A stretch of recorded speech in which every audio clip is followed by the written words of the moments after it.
ውድ ቤተሰቦች ብለናል። ምን እልልታችን እናቅረጠው እንጂ ማለት ነው። እንግዲህ አብርሽና ሄርሜላ በዚሁን ጠብቁን ብለውናል።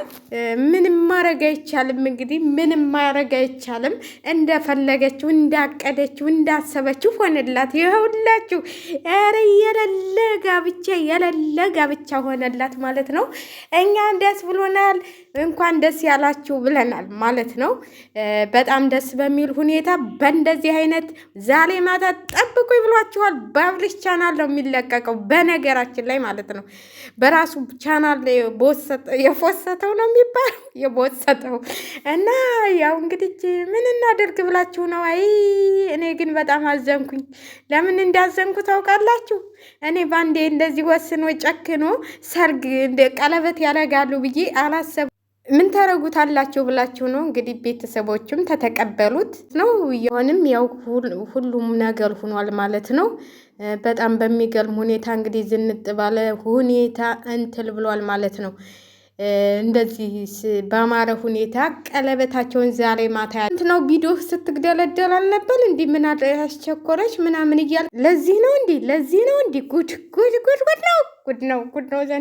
ነው ዘንድሮ። አንዷን ይፈታል፣ አንዷን ያገባል። የእናንተን የሚያዝደቅላችሁ እንላለን። ሆነም አልሆነም ግን ሄርሜላዬ እንኳን ደስ ያለሽ ብለንሻል። ሰብሽውና ያጣሽው ሆነልሽ ማለት ነው። ሩታ በስንት ዓመት ለፍተሽ ያላገኘሽውን እኔ ባንዴ ትልሽ አንቺም ይኸው ባንዴ ወደ አንቺ አመጣሽው ማለት ነው። እንግዲህ የተገረባቢጦሽ እንደዚህ ነው።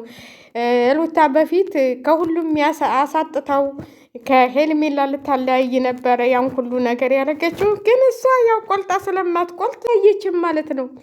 ከአብርሽ አልተለያየችም ማለት ነው። ዛሬ እንግዲህ ከአብርሽ አዲስ ነገር ጠብቁ ዛሬ ማታ ብሎናል።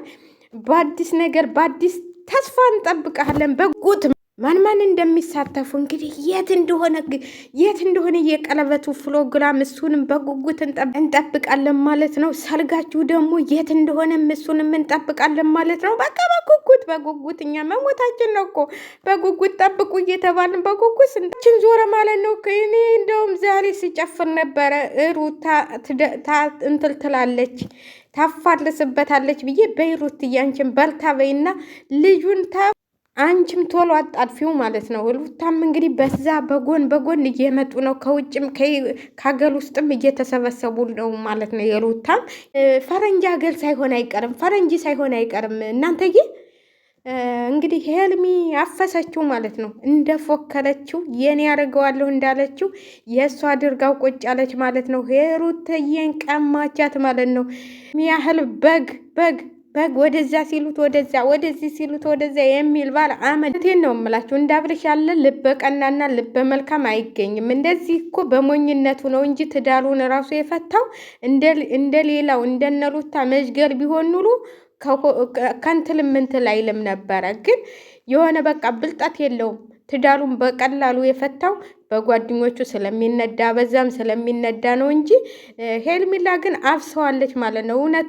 እውነትም ሄርሜላ በሚስትህ ሆናለሁ ከዘላለም እገዛልሃለሁ ጎንበስ ብዬ ላገለግልህ ቃል እገባለሁ ብለዋለች። እንግዲህ ጎንበስ ብላ ታሸረግድለታለች ማለት ነው። ያው ወንድ ልጅ አሸልጋጅ ነው የሚወደው። እንደ የሆነ ነገር ልል ነበር ወንድ ልጅ እና ምንድን ነበር ተንከባካቢውን ይወዳል ይባላል። እና ተንከባካቢውን ስለሚወድ ባሪዋ ሆኖ ይኖራል ማለት ነው።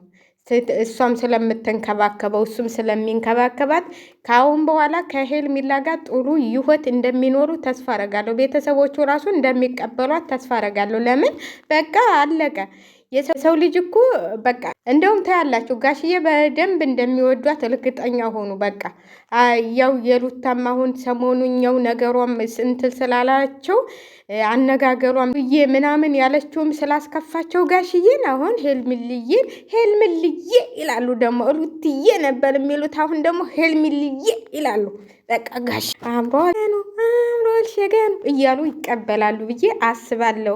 እህቶቹም ሆነ ይምሰላችሁ ለልጃቸው ጥሩ ተሆነችላቸው የትኛውም ቤተሰብ ይቀበላል ማለት ነው። ማለት ብዙ ነገር ቤተሰቦቹ ለፍተዋል። እህቶቹም ሩታን ለመመለስ ብዙ ነገር ጥለዋል። ብዙ ነገር አድርገዋል። ከጋሽዬ አቅም ሁሉ ጋሽዬ እንደዛ እየለመኗት ሩትዬ ከጉልበት እና እንደዚህ እንደ ጋሽዬ አይነት አማትም አታገኝም ማለት ነው። ሩትዬ እርግጠኛ ነኝ አታገኝም። እንኳን እንደዚህ የሚለምኑ እንደዚህ የሚንሰፈሰፉ አባት በየትም ዓለም አይገኝም። እና በጣም በሚገርም ሁኔታ ግን አንቺ የተናገርሻቸው ቃላቶች ለሰው ብዬ ትዳሬን አልኖርም ለራሴ ነው የምኖረው ምናምን ያልሽው ተንግዲች በኋላ ያው የጋር ሊኖር ተዘጋጅቷል። ከሄርሜላዬ ጋር ሊኖርልሽ ተዘጋጅቷል። ከእንግዲህ በኋላ ቸው ቸው ቸው ቸው ባይ ባይ ሊልሽ ነው ማለት ነው። እኔ አዘንኩኝ። ምን ላድርግ ብላችሁ ነው? አዘንኩኝ። ግን ባዝንም ያው ምንም ስለማናመጣ በቃ እንችለዋለን ብናዝንም እንችለዋለን ብዬ እንችለዋለን። ምን እናደርጋለን ብለን ዝም እንላለን። እንግዲህ ሄርሜላ አብርሽን አፈሰችው፣ ወሰደችው። በቃ ምኞቷ ተሳካላት። እውነቴን ነው የምላችሁ። ሴት ላይ ምኞቱን አሳክቶ ወንዶችን አንበርክኮ እንደዚህ በቃ የግሉ ማድረግ ሳይሸነፉ ማለት ነው። ሳትሸነፍ በቃ ስንት ወር ሙሉ ታግራ ይኸው የራሱ አረገችው። ሩት የእናንተን እንትን ነበር እዚህን ቀለበት ሳይሆን የእናንተን መልስ ነበር የምንጠብቀው። ግን ምንም ማድረግ አንችልም። ቀለበቱን አድርጎ እንዲህ ደግሞ እንዴት እንደምታምር በእናታችሁ፣ ወይ ጉድ! ሆ እንዴት እንደምታምር ደግሞ ጉድ እኮ ነው ዘንድሮ፣ ጉድ ነው። እንግዲህ ማታ እንጠብቃለን ልልልልልል እያለ እኔማ ስልክ የሚግዙልኝ ብያችሁ ነበረ። ግን ያው እንጂ እኔ ስልክ ይግዙልኝ ብዬ ነበረ። ግን ያው ቢሆንም ባይሆንም እንደዚህ እያቆራለጥኩም እየተቀጣጠልኩም ወሬ ማውራቴን አልተውም፣ መፈትፈቴን አልተውም።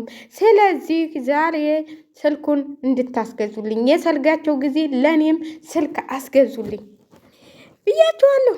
ወይ ጉድ! ግን ደስ አይልም? ደስ ይላል ትዳር ደስ ይላል።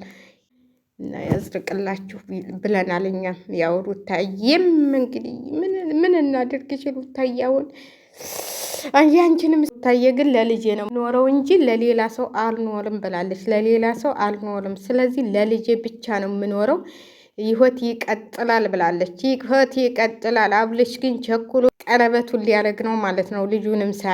ልጁንም ሳይ ወደ ቀለበቱ ጓጉቶ በቃ ወደ ቀለበቱ ሰፋ ለማ ሴቶች ጠይቀን ነው እንዲህ ቀለበት አድርግልን ብለን ቀለበት የሚደረግ እኔ የተበላሸ አልመሰላችሁም? ቀለበት እኮ አድርግልኝ አይደለም የሚባለው፣ ቀለበት ላድርግልሽ እንጂ። እንዲሁ ሄርሜላዬ ምን ሆነሽ ነው ግን እንደዚህ የሆንሽው እንዴ? ቀለበት ላድርግልሽ፣ ቀለበት ተንበርክኮ እኮ ነው መጀመሪያ እሱ ጠይቆ ነው እንጂ አንቺ ጠይራሸ ጊዜ ደርሰናል። እንግዲህ ምን ይደረግ ብላችሁ ነው? የድሮ አባቶች ቢሆኑ እንኳን እንደዚህ ተንበልከከን ቀለበት አድርግልን ብለን እናቴ እንደው ከወንዶቹ ጋር ራሱ ታዩ አሉ እንደው እግርግልሽን እየሰበሩ እዛች ባለ ቀለበት አድርግልኝ እየተባለ ቀለበት ታስሬ ቁጭ እላለሁ። ሰው በቀለበት ታስሮ ይቀመጣል። ግን እንደው እርግጠኛ ናችሁ ቀለበቱ አስሮ አሁን አብሬሽን ያስቀምጠዋል? ሩታን ተፈለገ አይሄድም ብላችሁ ታስባላችሁ? እንትን በሉ ማለት ነው ሸላይ